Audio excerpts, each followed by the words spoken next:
Hello, this is Module 3, Moving Leads to Deals.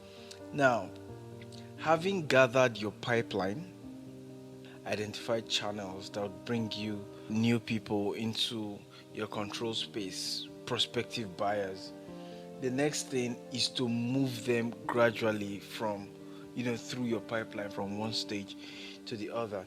Now, over the years, teaching salespeople, training salespeople about sales, I've observed that moving leads to deals is one of the most difficult challenges that people face.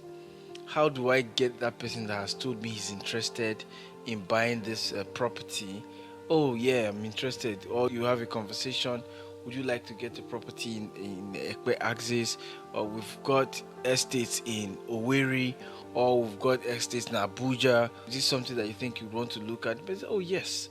Yeah, really, everyone's talking about it. I really like the fact that that side is growing very fast. I'm going to invest.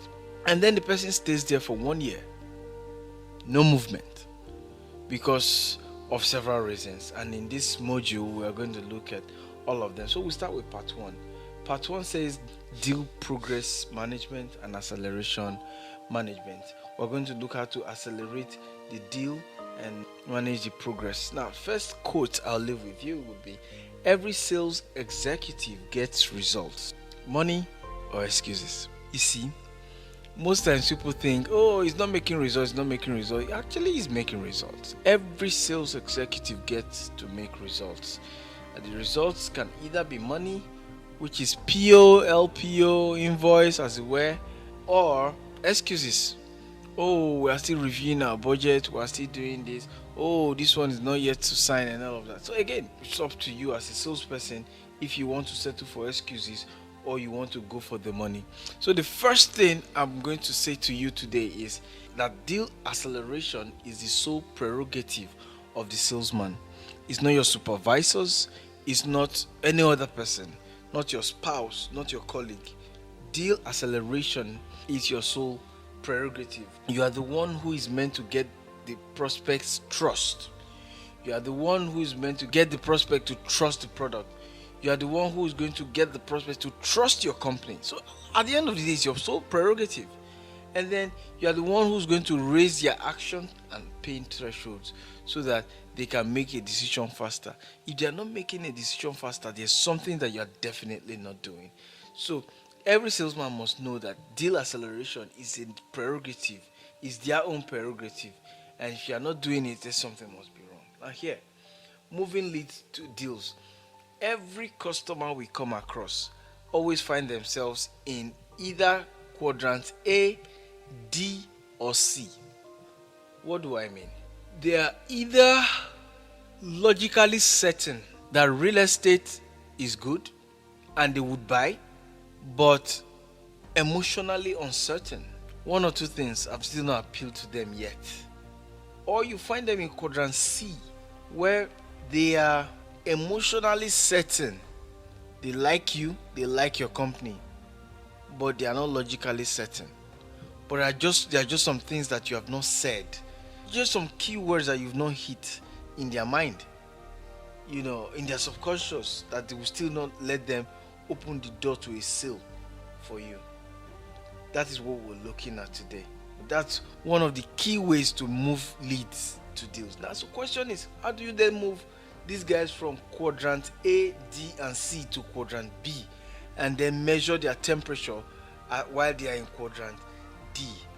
Is what I've been explaining since. All right, I'm saying to move the customer beyond trust, connection, and belief in you, your product, and your company, you then need to walk into the heart of the customer and get his fears out and resolve what the source of fear that they have.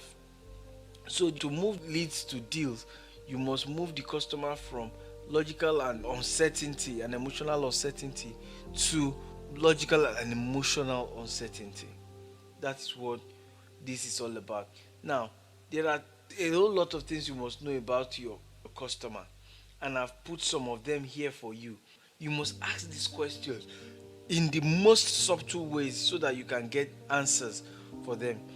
Now, those questions in those previous slides will help you to move leads to deals, because they will tell you valuable information with which you are going to use to navigate that space. Now, moving leads to deals, I want to talk about the challenger salesman. Remember, I talked about things that you can do that will make you go out of control and things that you can do that will make you stay in control. One of the best ways to stay in control is actually to know how to sell like a challenger, and I will show you. And that will take us to part 2, how to move leads to deals for real. The how is the challenger sales methodology. Challenger sales methodology.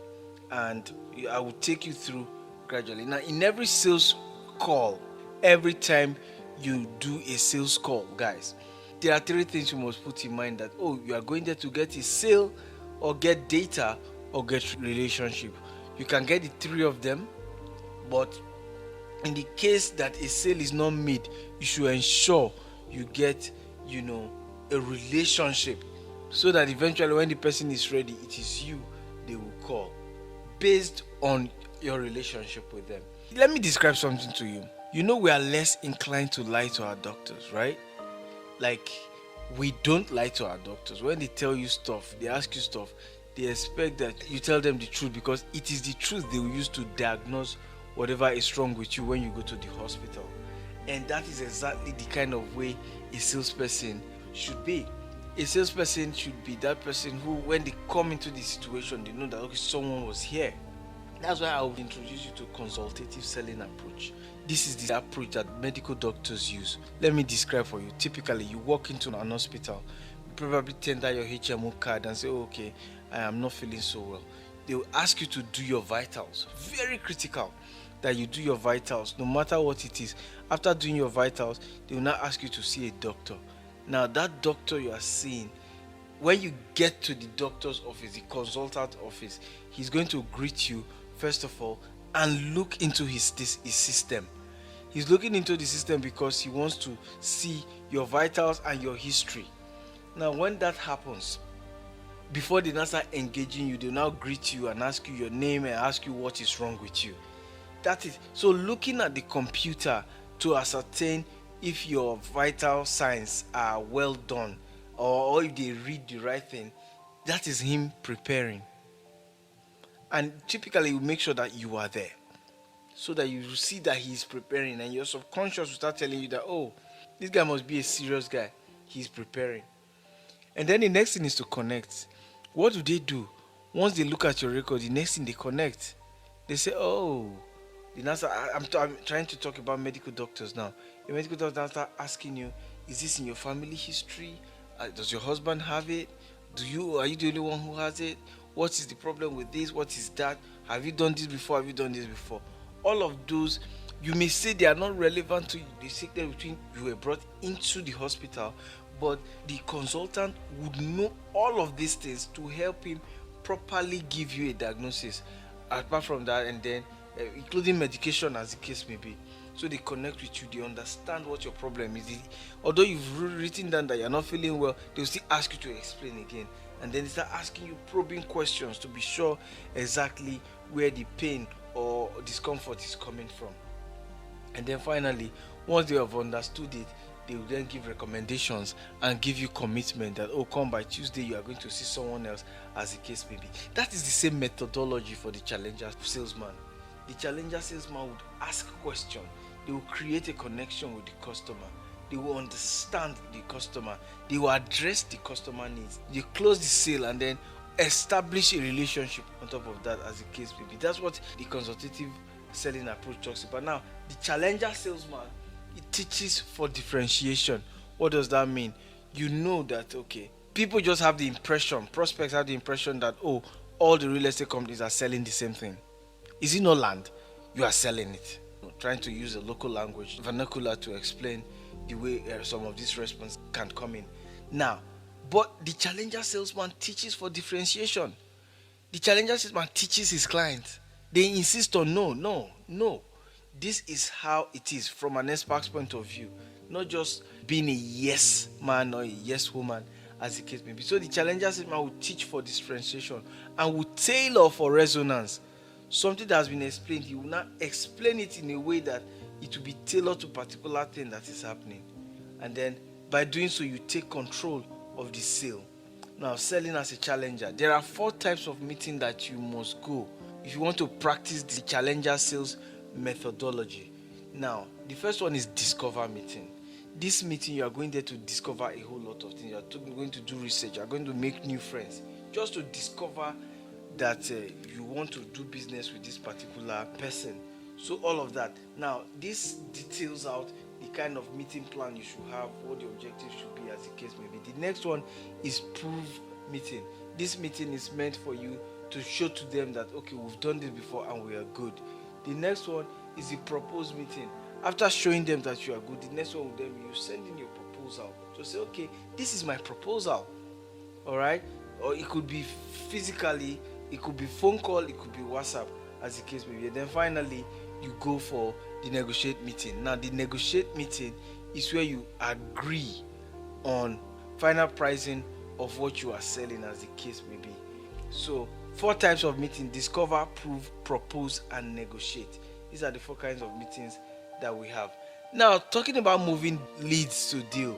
Remember, I had talked earlier that 90% of the time we are communicating even without saying any word. All right? Because there's a way you posture and someone will think you are proud. While there's a way you posture, someone will think you are sad. Body language is key when it comes to sales. And I think I've shown you this slide before. You are targeting the subconscious mind of the individual. Now here, this is a picture that can tell several tales. During my physical trainings, I ask people, what do you think is happening here? And I've received series of answers over the years. Series of answers. The most interesting one is she probably received a message from her husband, and she's planning on what to do to retaliate. I received such an answer some time ago. You see, but see, the lady did not say anything, but her body language is telling us a whole lot of things. The same way it goes for the use of the phone. If you use your phone, you use tonality, and I will show you in a few slides to come. And then when you're a person, use your body language. Use your body language, to show that you are humble, to show that you have done research without intrusion. Use your body language to show that you are in control of the conversation. Now, let me just digress a little. When you go attend a meeting, a sales call meeting, in person, you must use your body language. And then part of body language is maintaining an empowered state. An empowered state consists of certainty, clarity, confidence, and courage. The ability to come out as confident, as certain, with enough clarity and courage. You need to exude those ones when you have a physical meeting with any stakeholder, any customer, as it were. Do not speak vernacular. Appear confident, appear courageous, as the case may be. Now, here are some of the ways you can actually use the 10 tonalities I've been talking about. Number 1, start with an upbeat tone and ask a question. For instance, instead of, "Hi, my name is Chinedu from Bridge Properties. I am looking for Mr. John." So rather than say that, if you were on the phone, you would say something like, "Hi, is John there?" What that does for you is this. First, it gains the attention of the person on the other side. Rather than tell you to stay away or tell you off, what they do is they will now listen to you, because by saying, "Is John there?" you already sound familiar. Alright? Then the next thing, you can introduce yourself. After you introduce yourself, you now ask, "How are you today?" So don't introduce yourself and keep quiet for the person to figure you out. Immediately after introducing yourself, you say hello to the person, and immediately after you said hello to the person, you introduce yourself. So something like, "Oh, my name is Terry. I'm calling from XYZ Property Nigeria Limited. How are you doing today?" What the person remembers the most will be, "How are you doing today?" So they will now answer you, "Oh, fine, thank you. I am doing well today." It serves as the icebreaker. So rather than ask a question that will make the person say, "Oh, no, I don't have the time," because you've called them by name and then you've helped so far, it's easy for them to just accept you as someone who either knows them or who is going to be of value to them. I know that there are times that you're going to say, oh, some of these things apply to only guys. No, you can use the tonalities for any situation. Any situation. Just go through the types of tonalities that we have, and then there is a 10 question quiz that you need to answer just to be sure that you grasped everything that we talked about earlier. And remember, this course is brought to you by the boss office. You can reach us on all our handles on social media, Terry or the boss office NG. Write to us. Let's get your feedback to see how we can improve the course. Thank you very much for listening.